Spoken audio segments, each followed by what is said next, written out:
The woman who did not fit the mold, executive floor morning on a silver clock, seconds ticked with surgical exactness. Everything in Wilson Taylor's office glittered: glass walls, slate gray carpet, not a fingerprint to be found. Just like him, cold, exact, untouchable. Wilson not glancing up. She's qualified enough, but not thin enough. I won't compromise my standards for a resume. CHERYL diplomatically, sir. That's the third top-level candidate this week you've rejected, on the basis exclusively of Wilson's slaps. Enough, Cheryl. You know the standards. He turned back to the wall of windows over Manhattan. The early sun cast a sterile glow over his floor. From up here, everything was neat, predictable, just the way he liked it. Wilson Taylor, 38, CEO, discipline incarnate, a man trained to regard curves as not beauty, but failure. His mother had taught him so. A fashion editor so besotted with control. She ironed her son's socks. Discipline is beauty, she'd say. Excess is weakness. Wilson didn't merely believe it, he enforced it. At Taylor Tech, there was a list, unwritten, but obeyed like scripture. No tardiness, no bright colors, no small talk, and under no circumstances whatsoever, no full-figured women. Cheryl, interrupting softly, final interview today. 11 a.m. Gabrielle Evans, Harvard MBA, fluent in French and Mandarin, former senior executive. Wilson barely blinked. Another perfect resume. Another problem waiting to eliminate itself. Wilson, send her in. Executive office. Later the door opened and the air changed. She didn't just walk in, she arrived. Gabrielle Evans, tall, elegant, black, curvy, collected, wearing lavender, the lavender of a world gone gray. Gabrielle smiling, hand out. Mr. Taylor, it's an honor. Wilson stared at her hand like a trap. Then he shook it for an instant. His gaze flicked to her dress, her figure, her bearing. Impossible. Unbreakable. Wilson sitting, guarded. Why would someone of your background want to apply to be an assistant? Gabrielle level? I don't think in terms of going backward. I think in terms of moving forward with intention. I came here for a challenge. Wilson looked at her as if she were an odd puzzle. He did not like puzzles. Wilson, you know the pressure here, Gabrielle. Pressure is not something that shatters me. I mold it. Silence. His fingers beat the desk once, twice, and then lay still. Wilson, fine. 2-week trial. If you don't fit, you're out. Cheryl, watching from the doorway, blinked in surprise. Cheryl, but Sir Wilson, overriding her. Do it. He turned from the window, but his reflection glared back, accusing a question he was not prepared to answer. What exactly are you afraid of? Main floor. Next morning, Gabrielle's heels clicked off burnished tile. Dozens of eyes followed. Her whispers like mosquito wings, sharp, repeated. She doesn't fit the Taylor profile. Why her? Is this some kind of diversity stunt? She ignored them all. By 7:50 a.m. she was already digging at her desk, studying Wilson's files with surgeon intent. Gabrielle to Cheryl, softly. I reorganized his folders, color-coded by priority. It should reduce delays. Cheryl, tactless. Next time, clear changes with me. Gabrielle smiling demurely. Of course, just trying to help Mr. Taylor. Work smarter. The office door creaked open. Wilson appeared. His eyes landed on Gabrielle. Pause. Wilson, who laid out these documents. Cheryl, grudgingly. Gabrielle. Wilson nods. Subtle. Well done, keep it up. Then he turned away. A nod from him. An almost standing ovation. Lunchtime. Gabrielle sat alone at a table, a tray of food untouched. From a few tables away, a low, evil voice slithered through the room. Senior Manager 1 laughing. She's not exactly Taylor Tech material. Must be nice to be a PR checkbox. Senior Manager 2. Bet she won't last the week. Gabrielle stood, walked to their table, unfazed, imperturbable, and deadly serious. Gabrielle quiet but razor sharp. I didn't come here for your approval. I came because I'm the best at what I do. If that upsets you, ask yourself why. Silence. She turned away, spine straight, chin high, but her heart pounded like a drum. She knew she'd just declared war, and she was ready. Into Wilson's office. Same moment Wilson watched behind the glass, and for the first time in years, he smiled, barely, but it was there. The sabotage begins Monday morning. Gabrielle arrived earlier than usual. She didn't have to, she wanted to, because she knew they were waiting not for her success, but for her first mistake, and they didn't have to wait long. Moments later, she arrived in the room early to prepare materials for a high-stakes strategic meeting. As she plugged in her laptop, a familiar chill crawled up over her shoulder. Ashley Bennett standing behind her. This is not your place. Gabrielle slowly turned. Ashley Bennett, head of marketing. Blonde, sharp, designer, everything, queen of Taylor Tech's Whisper Empire. Gabrielle unruffled. Mr. Taylor asked me to prepare for the meeting. Ashley smiling sweetly. Of course he did. After all, you are his special assistant. She venom-laced the word special. Gabrielle didn't blink. Gabrielle, I was hired for my ability, not for labels. I'm sure you understand the difference. Ashley's eyes narrowed. Ashley, let's see if you can last 2 weeks. Gabrielle. She walked out with the smirk of someone who believed the war was already won. Gabrielle stood up straight, but her hands trembled slightly behind the folder in her arms. Later that week, the hostility was no longer whispered. It crept into every hallway, every interaction. Emails got lost. Documents vanished. She was copied late on urgent messages, or not at all. One afternoon, she went to Cheryl's desk. Gabrielle, I'm missing half the files for tomorrow's call with the overseas partners. They were in the system earlier. Cheryl not looking up. Strange, must be a syncing error. Try it, she spoke with the voice of someone who hoped it wouldn't help at all. Evening. Gabrielle stood before Richard Hartman. Head of it, a middle-aged man with thinning hair, sharp glasses, and a smile that didn't come anywhere near his eyes. Richard, locked out, huh? That's unusual. Gabrielle firmly. It said, access denied. It's never done that before. Richard shrugging. This system's sensitive. It doesn't like outsiders.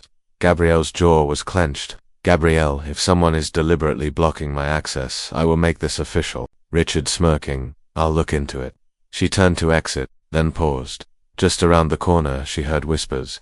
She's too arrogant. Doesn't have any idea how things actually work here. Let her crash and burn on her own. Her stomach twisted. Her eyes brimmed, but she kept moving. Late night, she worked alone under soft light. Her reflection glared back from the black window, tired, but unbroken. She'd weathered worse.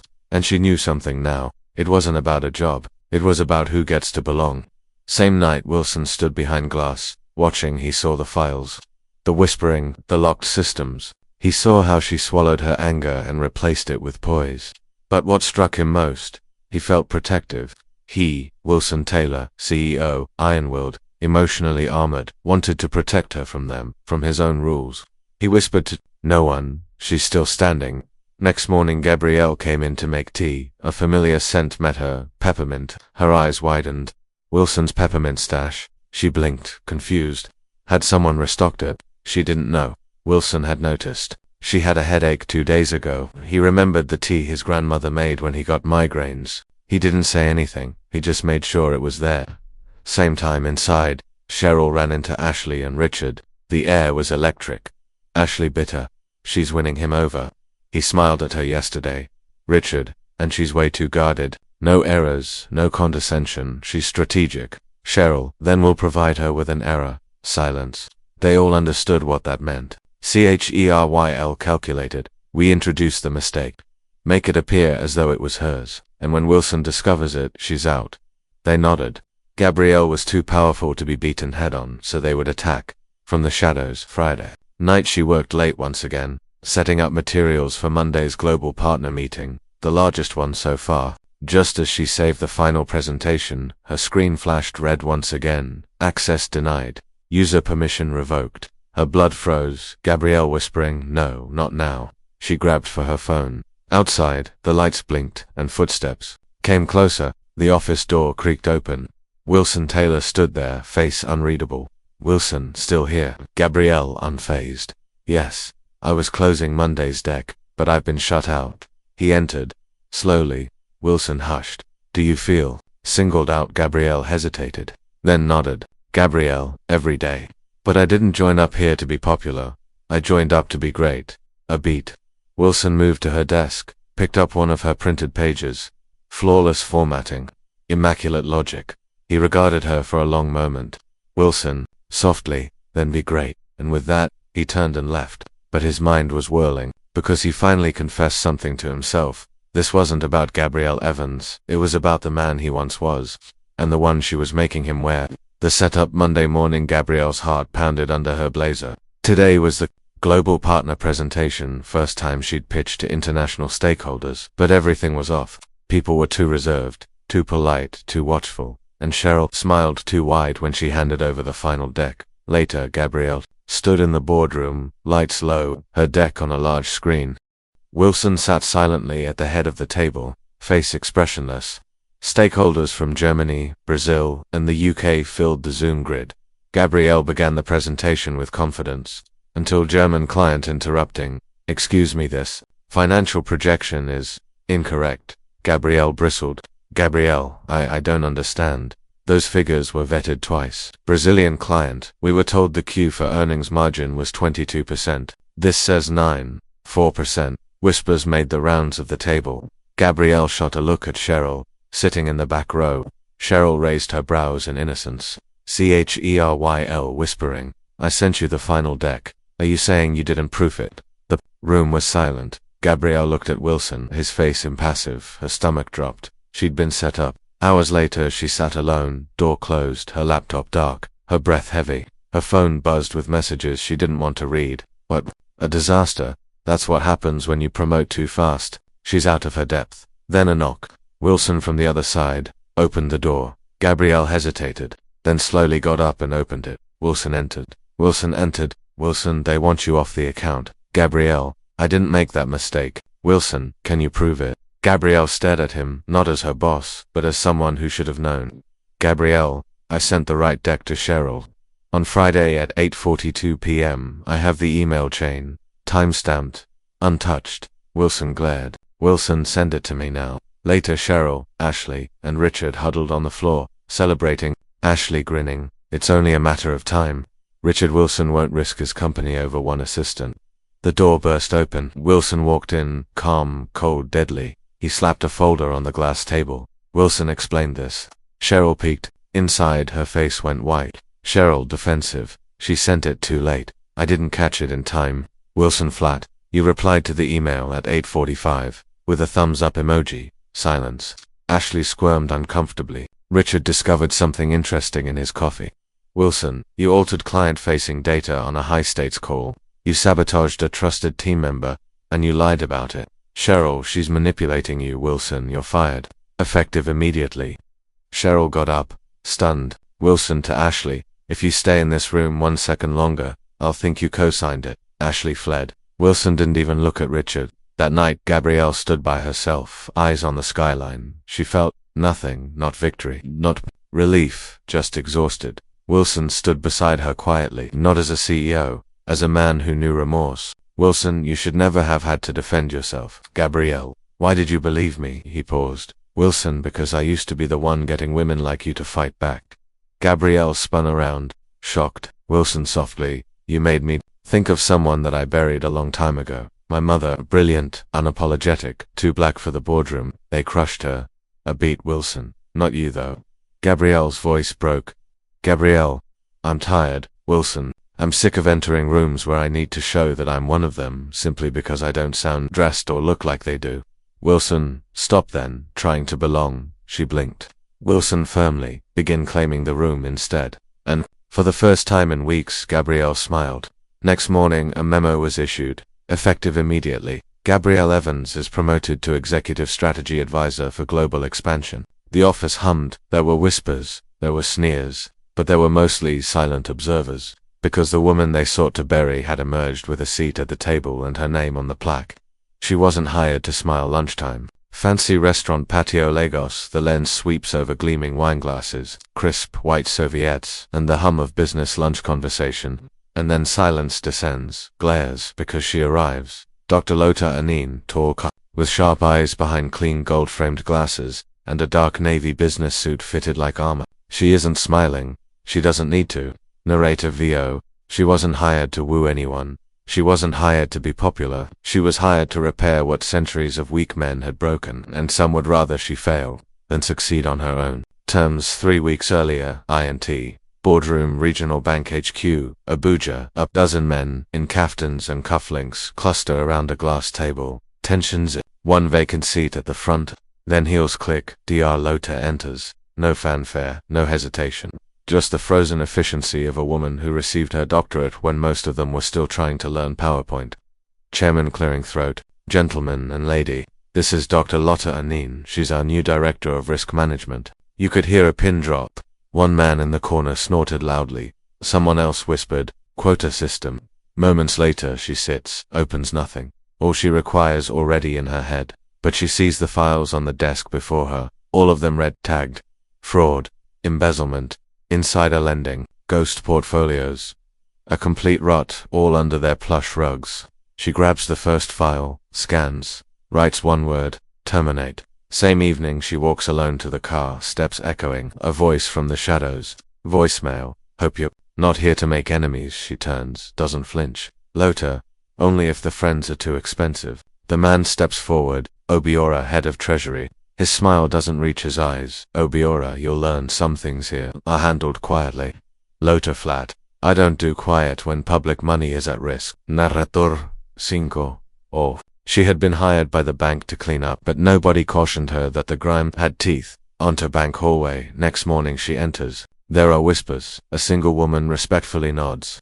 3 men stop speaking. Obiora stands by the elevators, observing. He smiles. Obiora to colleague. She either play ball, or she get played. Later she delivers her report.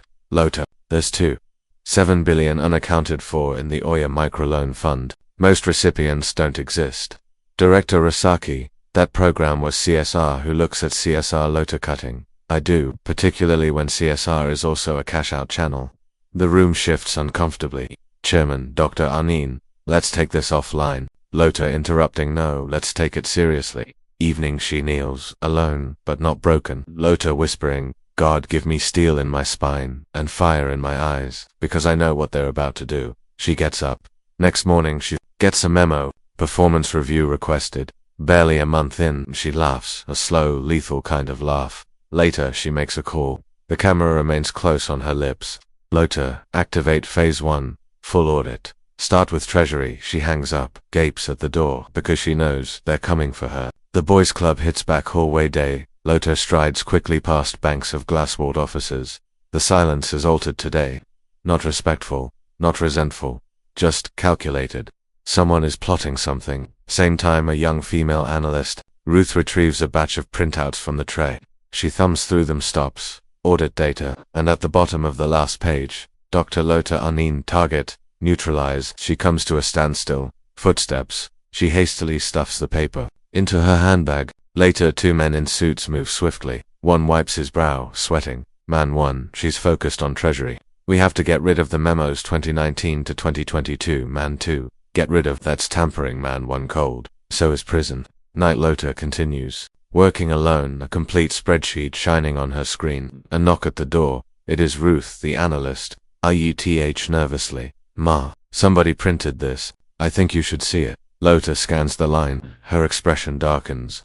Target. Neutralize. Next day, an emergency exco meeting. Obiora chairs it.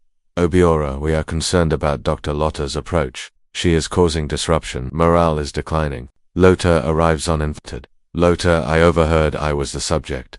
She sets a file on the table, photos, invoices, screenshots of emails, 247 million ghost contracts. Lota calmly. Morale plummets when individuals are afraid of being caught. The room falls silent. Chairman looks at Obiora. Obiora's jaw tightens. Night. Another envelope. No stamp, no signature. A photo of her younger brother walking home from school inside, and a warning, back off, or he won't make it home next time. Narrator VO. This wasn't risk anymore, it was war. And wars aren't fought quietly. Cybercrime UNIT. Night. Lota faces an old inspector. Inspector Jibril, they wish to intimidate you. But threats have trails.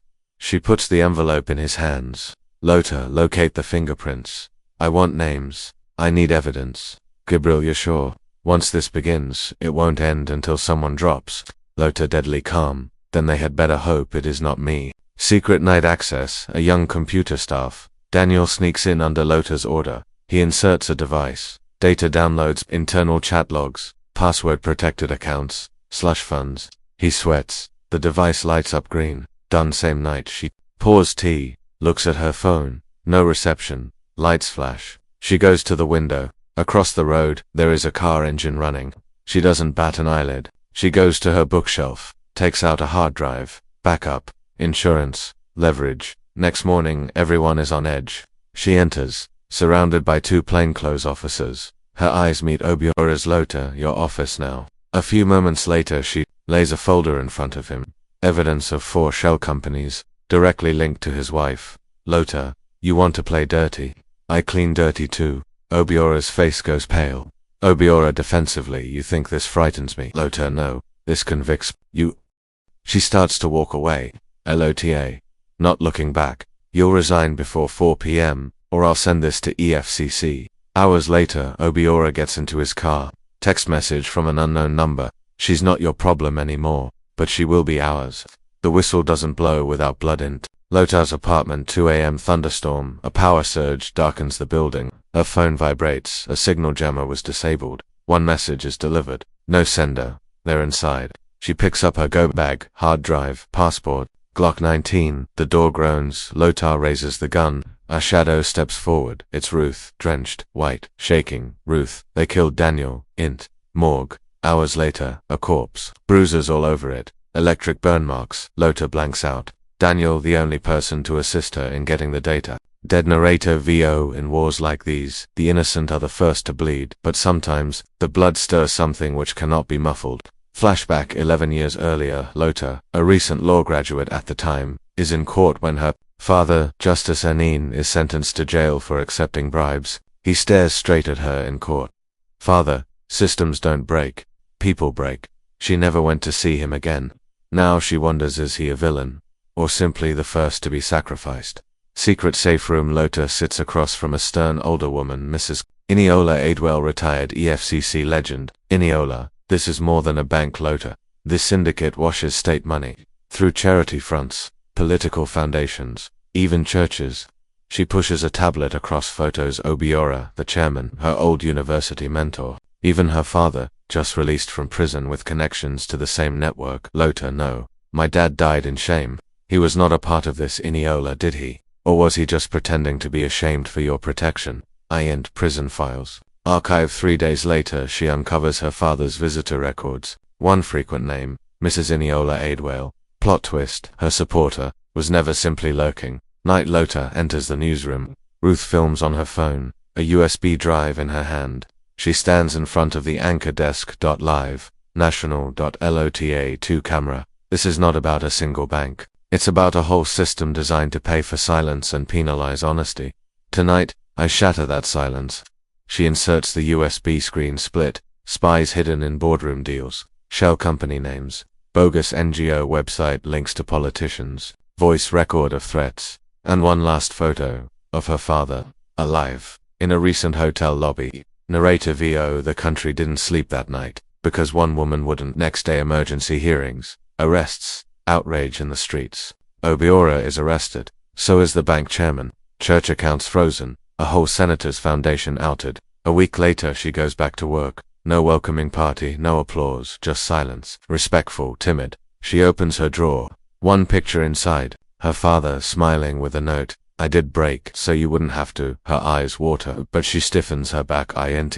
Graduation ceremony. Months later, Ruth is being awarded for whistleblower courage. Lota stands in the crowd, a stern, reserved smile. Easter service. Lota kneels. The preacher speaks of justice and bravery, and when the congregation sings, she finally allows herself to weep, not for loss, but for peace. Final shot, city skyline, night. A voice note plays in the background. LOTAVO. Justice doesn't come on white horses. It crawls on blood, betrayal, and shattered truths. But when it comes, it never departs quietly. Fade out.